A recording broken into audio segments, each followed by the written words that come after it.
favorite person right now. Hey, 65 and running like I was 20. Jesus, when I went to your office to present and I Yeah. heard you speaking and I'm walking down the hallway, I'm going, oh, I better step up. I can hear your voice through the hallway carry. I'm just like, Jesus, how is he doing it? How's he keeping that energy? We talked about it, right? But you're so motivated to go on to the next level. When I was talking to one of my loan officers just yesterday, and he goes, man, he goes, Andrew on Wednesday, he's like, he was the last one there to 8:00. He's still making calls.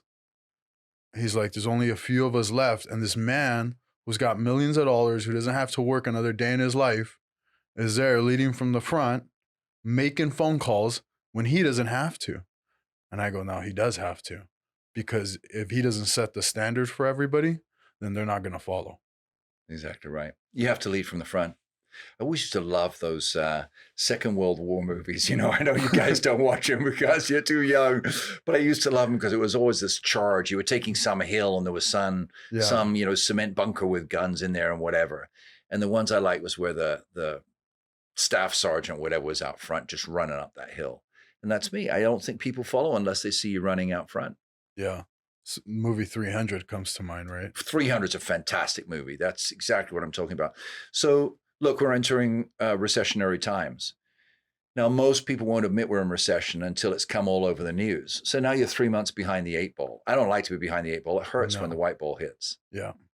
Did you hear that? I don't like to be behind the 8 ball. It hurts when the white ball hits. So you're going to get, for sure, we will be in recession. Whether it's the second or third quarter of 2023, it's going to happen with what's happening with the Feds right now. Well, we've already experienced 2 negative quarters of GDP back to back, which is the old definition of a recession. Right. Of course, they've changed the definition to make it more difficult, right? Yeah. But look, so we're going to enter it. So I announced to my team this last week, I am in recession day 1. Yeah. I'm not going to wait till everybody else agrees with me. I'm in there now because you think differently at that point in time, right? You think about retention. Retention's a big aspect of recession. How do I retain my assets? How do I retain my income? So you have to generate income and retain assets during recession. So it's recession, retention, growth. That's the cycle that you want to be in. Everybody watching this video, listening to this podcast, you want to be in that cycle. Recession, retention, growth, right? And exactly how that works is you make a decision that you're going to prepare yourself for recessionary times before it starts, right? That does not mean huddling in a corner and getting TV trays and watching CNN all day. It means creating a strategy whereby you will retain your capital. Now, what happens in most recessions is it hits people up the side of the head. They lose their job, for example, or they're not able to sell as much of what the widgets they were selling before. And they realize they're in recession, so they go, I don't have enough money this month. They go to their capital. I don't have enough money this month. They don't have their capital. The capital dwindles until you have no capital. Then it's like, oh, crap, I'm really in trouble. And then comes bankruptcy. Then you hit the bottom of the market, where it's the bottom of the market in cars, the bottom of the market in real estate, the bottom of the market in whatever. But at the bottom of the market, because you didn't see the retention principle, you now don't have any assets left. Therefore, you're not able to be part of the growth model. So it's recession, retention, growth. So I announced to my team, this is day 1 of me with recession. And I shared with them very honestly. I said, those of you who are going to listen to me, who are going to do your KPIs, your key performance indicators, those of you who are going to do what's necessary, I have time for you. Those of you who don't, I will see you in group trainings. I have no personal time for you because you're making a decision that you don't want my time. I'm not making a decision. I won't give it to you. So during recessionary times, it's the people who act or the people who survive and thrive. 100%. That's awesome. The message that you gave them. I just gave that message on Tuesday. Same thing. I said, listen, guys, you have these, I didn't call it a KPI, but here's your goals. Yeah. We have weekly trainings. I have a meeting on Tuesday. I have a meeting on Friday. On Tuesday, I get them all in person. I said, here's what you need to do by next Tuesday. And here's what you have to have done 2 Tuesdays from now. If you don't meet these standards, your one-on-one with me is gone. The CEO of our company called me and goes, hey man, I know you give a lot to your kids and your staff. He goes, make them go to the gym with you at 5 a.m. if they want your time. Love it. because they're taking up too much. I love that whole discussion about key performance indicators. Major companies do it. Typically, independent salespeople don't do it. We run on our own energy and we hope that's enough energy to get there, right? But KPIs are really strong, which is exactly what you're talking about. You know what you have that's unique? And I was talking to Tom about this, but I was saying you called companies do this, individual salespeople don't. That's right. Okay, Anheuser-Busch. Right. Anheuser-Busch, right? What's their margin on one sale? Cents? Yes. What's the margin on one sale for us? Yeah, thousands. Thousands. Yet, we choose to run individual businesses and just throw it all up in the wind and hope to see what happens. No one runs systems. No one runs their business in our industry like a Fortune 500. That's right. Everybody just kind of scrambles. To be fair with you, my friend, that's never been taught. And all the decades I've been in the business, I never remember KPIs being taught to us. That was a standard that I learned in Xerox. It was a standard I learned in British Airways. I've never learned it in the real estate business. Now, real estate corporate, you show up, and I'm going to exclude Zillow because I call that more a tech company in the real estate space. But other companies, we can't say their names obviously on this blog, you go to their corporate headquarters, I assure you that their employees have certain intentional destinations. I like that more than goals. They have certain intentional destinations to reach. And that's broken down into, well, Bob needs to do this and Sally needs to do that. It needs to be done by this time. Bob and Sally then need to buy into that KPI. And the intentional result is a result of the key performance indicators that you do sequentially. And a lot of people don't understand that. It's the whole pattern of what I call creating inevitability. You want to create an inevitable outcome. Of course, nothing's 100% inevitable, but the degree of inevitability needs to be extremely high. So, you take a baseball player and he goes up and he listens to the hitting coach, right? Lift the bat, swing your shoulders, all of that. He's given 10 exercises to do that causes greater rotation, less dipping, whatever it is, right? Well, the same in golf.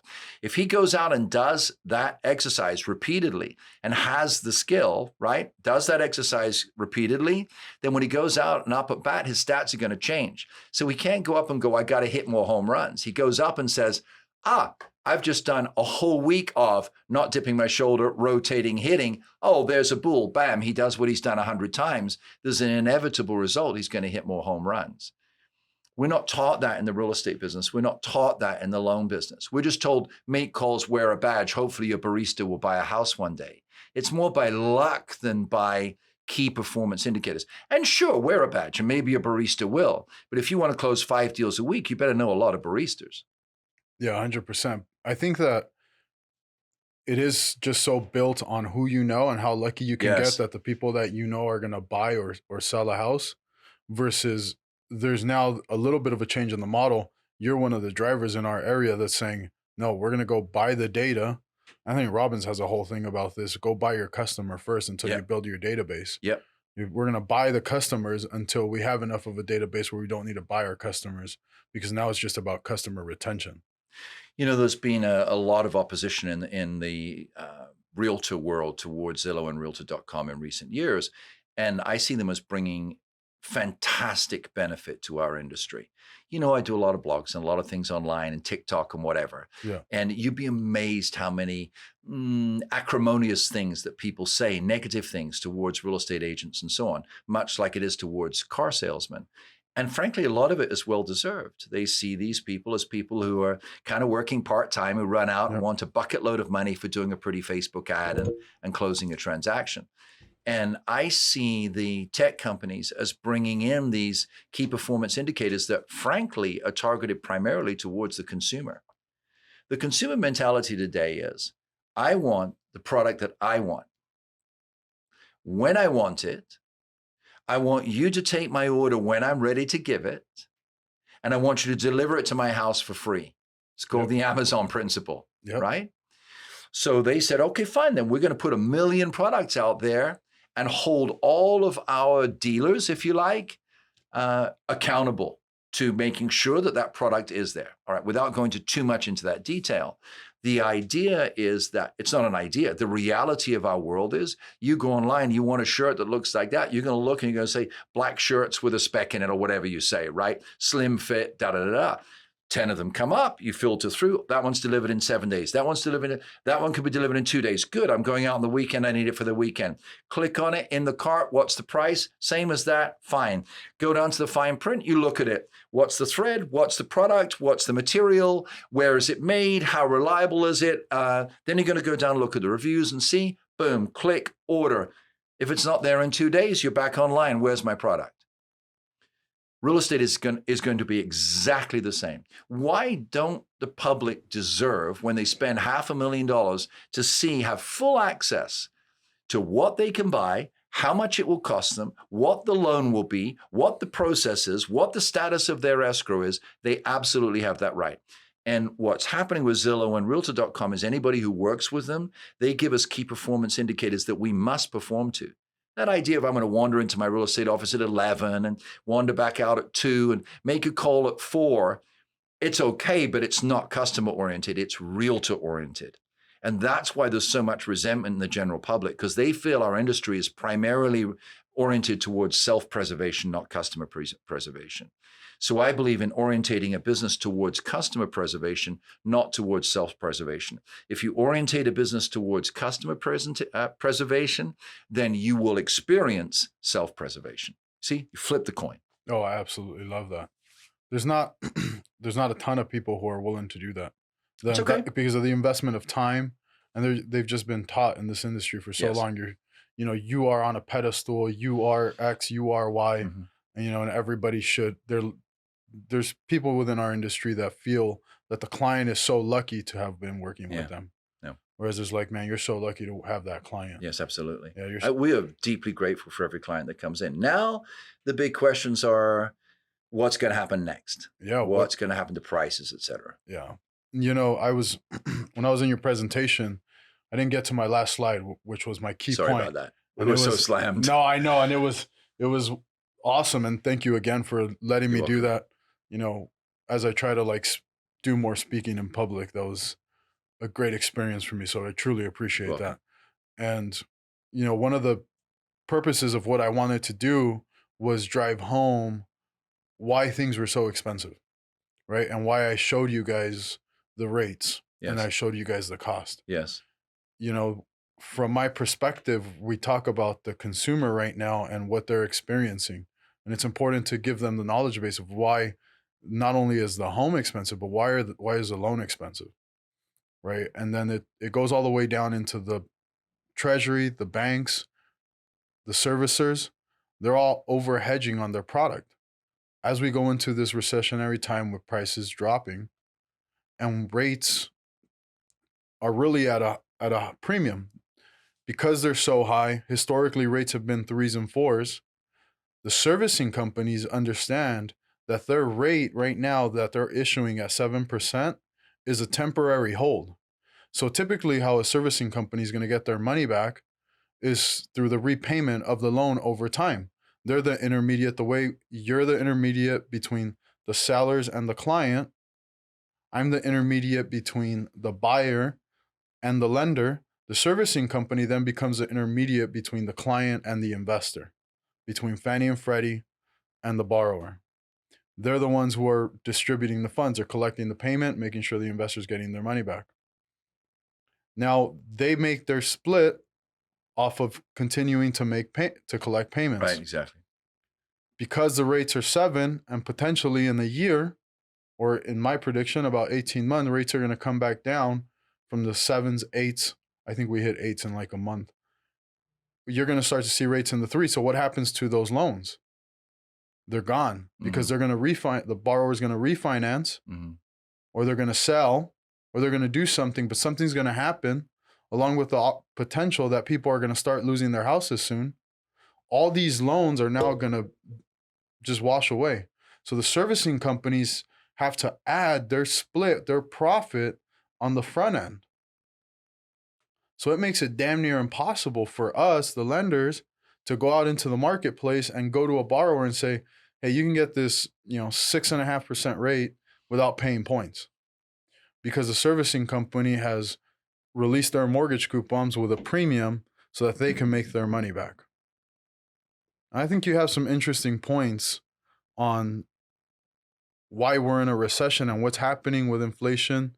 I'd love to get your take on your opinion on what's really happening on the back end and counteract what I've just said, or do you agree? So I do agree with you how the money industry works.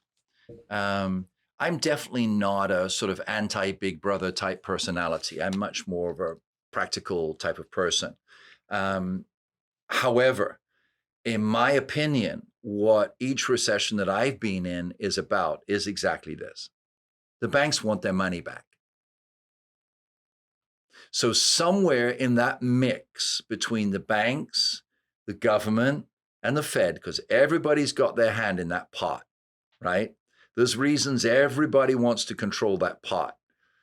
The bottom line is the banks, government, Fed want their money back. What do I mean by that? You have to just contemplate the trillions of dollars that have been fed into the economy through quantitative easing to get us out of COVID, to get us out of that awful recession that happened, at the systemic collapse of the banking industry. So all this money was fed in so that money was cheap. So you go buy an RV, $500 a month, you're driving around the country, right? You're like what used to be a 65-year-old retiree at 40 because your payment's nothing. Yep. You're moving into this 4,000 square foot house, this $1 million home at 2.5%. So your interest payment is $2,100 a month on $1 million home. No. So homes that are worth $600,000 shoot up to $1 million, right? So you have all of these now, tens of thousands of loans sitting out there at 2.5%, 3.25%. Aha, say the banks. We're going to raise the Fed rate. We're going to let T-bills go up. Aha, we can get 6%. We can get 7%. We can get 8%. Now, let me ask you a question. If you had $1 trillion out there that you'd loaned at 3%, you knew today you could get 8%, what would you wake up and think about at breakfast? How do I get my $1 trillion Exactly. Back? How do you get your $1 trillion back? Because it's all invested in people's homes. How do you get it back? You don't want their RVs back. You don't want their cars back. What do you want back? Their houses. Their houses. So there's two things you hope will happen. First thing you hope will happen is that people will panic by watching CNN and Fox and all the news and go, I got to sell my house. I'm not going to have any equity soon. Because the minute they sell their house, that's $500,000 every time. That's $800,000 every time. That's $1.5 million every time. Just imagine right now, cha-ching, cha-ching, cha-ching, cha-ching, $500,000, 51 states every day, $500,000, $500,000. The coffer's going up and up and up, and they're going, wow. We can lend all that money back out at 8%. Keep the bad news going, boys. Keep the bad news going. And the more bad news there is, the more panic there is. The more people watching this video panic, the better it works for the banking system. Because people get out of homes that shouldn't get out of homes. Most people watching this podcast will never, in the rest of their lives, see 2.5% interest rates again. Absolutely not. So I would say to you, unless you have a lifestyle change, hold on to that 2.5% loan. Regrettably, most people watching this won't listen to me. They will panic. You will see, we're seeing it now. We're seeing it now, yeah. We're seeing multiple people putting their homes on the market. So they put their homes on the market, they get less. I'm seeing homes that were 600 selling at 550, 540. I'm seeing homes that were 650 listed now at 590. There's 6 of them in the neighborhood and they're not selling. That home instead of 590 is going to be 550. Immediately, people watching this will panic. Why would you panic? The only reason equity loss in your home affects you is if you have to sell it. Well, most real estate cycles we know last somewhere between 6 and 15 years. Let's aggregate that at 10. So it's a 10-year cycle. Provided you are going to be living in this area in 10 years, which you probably are if your children are young, provided you're going to be still in this home in 10 years, you're going to see your price up at 6 go down to maybe 450, rise back up to 6. And you've got 10 years of memories, 10 years of photographs, 10 years of weekends on the beach, 10 years on the golf course, 10 years with your children, 10 years of photographs. That's life. You can't get that 10 years back. So the best thing people can do if they've got a 2.5% loan is hold on to that property. Don't panic. Yes, your equity is going to drop down. The only way that really affects is you if you wanted to take out a HELOC and pull it out and buy an RV, which is not a good idea in recession. So leave that alone, let it go down. I've got a home right now that, for example, one of the homes that I own is worth $1.6 million. In the recession, it went down to 750. Did it make any difference to me at all? No. My last child was born close to that home. I have pictures of that child. I have pictures of that child's dog. I have pictures of the birthday parties. I have pictures of the pool parties because I didn't panic. I just sat there and went, it's going to come back up. So this is about a money grab. It's about grabbing that money back into the central banking system to lend it out. And anybody who makes a decision to get rid of a loan needs to be aware of that. That's a wild perspective. I love it. It's controversial. It's controversial. That's we don't want to call it a conspiracy theory, but I wouldn't call it that hard. But everybody's hiding behind the whole issue of inflation for sure. And 10% increases in property prices a month is not practical. So you have to stem that. But you don't have to cripple the economy to do that. Crippling the economy is about creating panic. You create panic, people sell their homes, you get your money back. They're definitely crippling it. No doubt. Almost everybody agrees with that other than the people doing it. Andrew, the stuff I'm quoting right now, $100,000 a year earner right before you walked in. Okay, $100,000 a year earner. No problem on 500,000, right? No problem. Nope. Down to 445 with only one other $500 debt. What? Where are you going to buy that? We're literally, my brother, we're writing offers right now with sellers paying off people's cars. Yeah.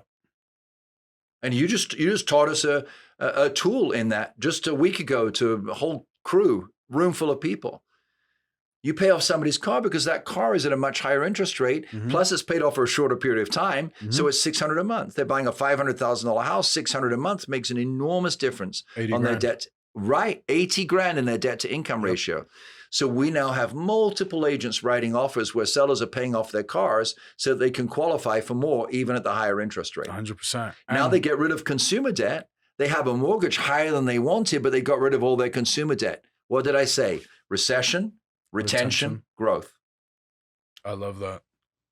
Your agents listen to you so well and they just get after it. I had one of your agents call me on Saturday morning. We were in escrow by Sunday. The buyer backed out. Happens. It happens. It happened very fast. Yep. But I would take the responsibility because didn't do a good job of prepping everybody for how to properly structure the deal. And that's where it comes, the strategies right now that we're all employing come into play and making sure that communication and understanding is there on all parties. I try to make it a point during the presentation and make sure I said, we got to work symbiotically so that all of this, we can really put our buyers in position, sellers in position to leverage this market with all the opportunities that are presented to them. Can I just say something on that regard? My obsession right now is the general public. I know that we're going to make money. I know that the agents working for me are going to make money. That's really not my obsession. My obsession is the general public because I've seen now, as a privileged immigrant to America, 41 years in this country, I've seen the ups and downs 3 times. Yeah. And I've seen people panic, and it makes me sick every time that I see it. So my obsession is with the consumer. What the consumer does not want to see is that realtors and loan officers are leeches. Yeah. They don't want to feel us attached to their hull like a leech or like a, what's it called? The things you scrape off boats. I forget what the proper word is for it, right? A crustacean. They don't want to feel like we're crustaceans latching onto them, working out how to make money when they're hurting. What we have to find is answers for people. So I already shared with you about the issue of not panicking. I believe that the general public can, if they do not panic, can profit in this recession in a way that's completely legitimate, which is very simple. Enter the recession, retain your income, retain your assets, and retain your credit.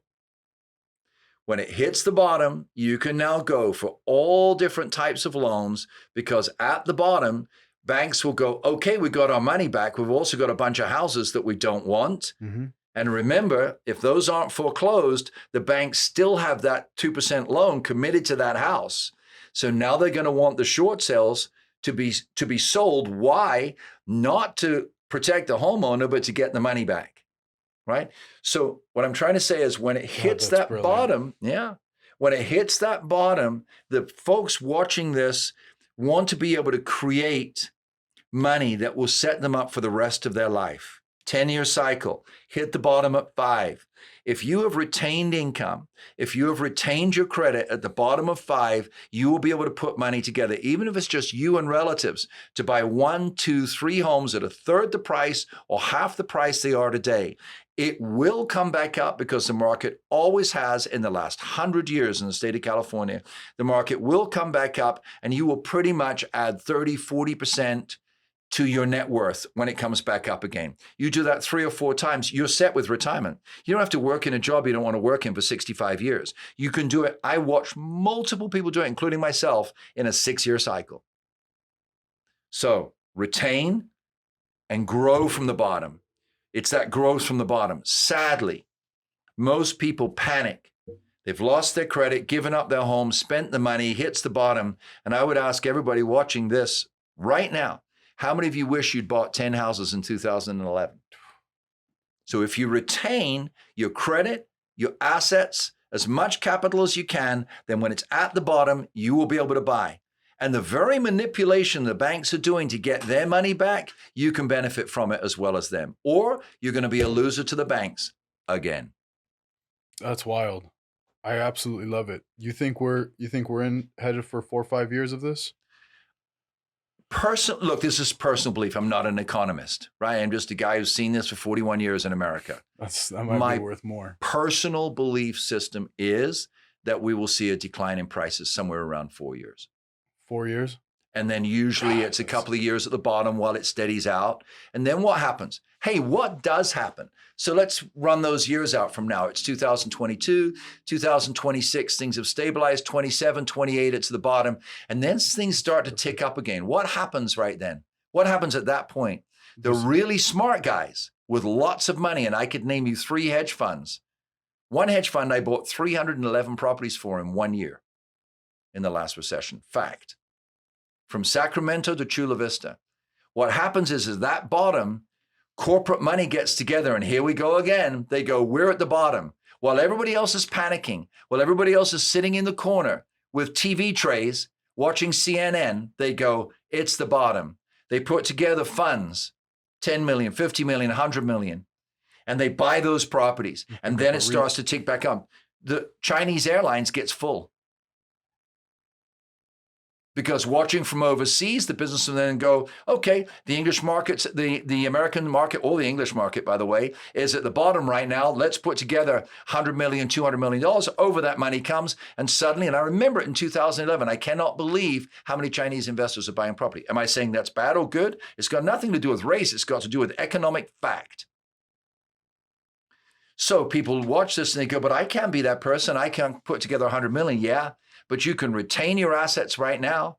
You can retain your income right now. You can retain your credit right now. Mm-hmm. And when you reach the bottom, you will have the credit that you'll be able to profit from it. Even if you have a small amount of capital to invest, the growth from the bottom is so rapid that you're then able to pull money out of that to return your capital. Yeah, you can keep just doubling down. Exactly. Yep. Exactly. But you have to retain now. And you have to get ready. You have to get ready. Sorry, please. I was just going to say, just personal example, right? I kept my 2.6 loan, took a HELOC, drew the HELOC, put all that, liquefied all my investments, right? I saw this coming in April. Good for you. I saw this coming in April. I said, I'm gonna go negotiate my pay for the next 2 years. Yes. I'm gonna get a guarantee here. Yes. I talked to enough people. I said, okay, I might lose over the next few months. Let's get liquid, and let's get ready. It's very wise. Let's get ready to buy, and that's the position, right? Pick up $250,000 in cash. Talk to a couple of people. Say, hey, I want you to get ready. Do the same thing as I did, because we're gonna pull together X amount of money we can go start buying properties. I would say that we hit a pretty deep low midway through next year, and they're going to try their damnedest to get us out in 2024. But your timing 3 years after the recession, that works perfect for the new regime to say, we're at the bare bottom. Now we're going to get it out of it. Let's get rates down. Let's stimulate the economy. Let's get everything going again. You know, as well as I know, there's going to be blips in the midterms. There's going to be blips at the presidential election. You know, there's going to be blips because then, again, forces much bigger than us will manipulate it so that the rates have a little drop down right before the election. We all know that's going to happen. What I'm interested in is what's going to happen long term over the next few years. I would just say, if I may, Tony, one other thing on this to folks watching this. My greatest concern is that people take advantage of the years they have to live on this earth because it does not live forever. I see life as 4 20-year segments, 0 to 20, 20 to 40, 40 to 60, 60 to 80. 60 to 80 is easy boys, lazy boys, RV, not you, sucking bananas up a straw for breakfast. It's towards the end. People tell me every day, Andrew, this is my final home. Andrew, this is my last home. Andrew, we're downsizing. Andrew, we're going to sell a home. We're going to go around in an RV. Nothing wrong with that, but it's a mentality that comes in with most people because we were taught in the corporate environment that came out of the Industrial Revolution. So the corporate environment that came out of the Industrial Revolution taught, we're a big company, work for us, give us 40 years, you'll have a retirement. That's the word retirement came in. It means retirer, to pull back in French. So the whole concept of retirement came out of the middle classes to the early 1800s, the late 1800s, the early 1900s, the mid 1900s, the idea that you pull back when you get older, right? To me, I want to accelerate. I want to die going a million miles an hour. But we were taught to pull back. So you have 4 20-year segments. Your first 20 years, you're just relying on your mom and dad. You're getting schooled down. You're falling in love the first time, making all your goofy mistakes. 20 to 40, now you're getting a job, maybe find a partner, maybe you have children, right? It's that sort of growth phase, this evolving phase at 20 to 40. It's only 20 years. You hit 40, hair's falling out. It's gone a little bit gray. You're a little chubby around the waist, right? Mama's had a couple of babies, right? We don't wear bikinis on the beach and strut in front of everybody anymore. Yeah. Things have changed, right? Now you're looking at 40 to 60, right? Here's your third segment in life. A lot of people hunker down. How much have I got? What for? For retirement. They're thinking of retiring. They're thinking of slowing down. You got that segment. And I could say a lot more about this. And then, of course, we got the 60 to 80 if you're lucky enough to live till 80. So if you've got 4 20-year segments, I don't want to waste one. The last cycle lasted from 2006 to 2022. That's 16 years. That's almost an entire 20-year segment. And if you're 20, you've already lost one segment. You've only got 3 left. One of them is drinking liquefied bananas, 60 to 80. So you've got 2 segments left, 20 to 40, 40 to 60. And you're going to take one of those segments, living in fear for 16 years, listening to everything, don't buy, don't sell, should I buy, should I sell, should I this, should I that, rather than just saying, no, this is my life. I want an ocean view. Whether you're saying it's going up or down, I don't care. I can afford to buy an ocean view. I'm going to buy it and I'm going to stay there and I'm going to take photographs of me there because it's my life. Or I've got 3 children. I love them. Okay, I can't sell my house for as much as I could a few months ago, but I'm going to sell it now. I'm going to take less and put myself where I can live close to my children because I love my children. You have to think, if your child is 6 right now and you live in fear, in 10 years from now, when this is over, your children are going to be 16. It's gone. You're done. Yeah. They don't want to talk to you when they're 16. 18, they're off at college. They're starting their second cycle. So the biggest concern I have when we talk to buyers and sellers now is, where are you in your cycle? And what do you want to achieve in that cycle? What's important to you in that cycle? Then it's my job to make that as affordable as possible. And I would implore people to watch this video, don't lose one of the 4 cycles of life in this next recession. Take advantage of it, strategize, retain, grow, and live your life to its fullest. That was incredible. I don't know if there's anything else we want to add to that. I want to end on that note. Really appreciate doing this. I enjoy it very much. Brother.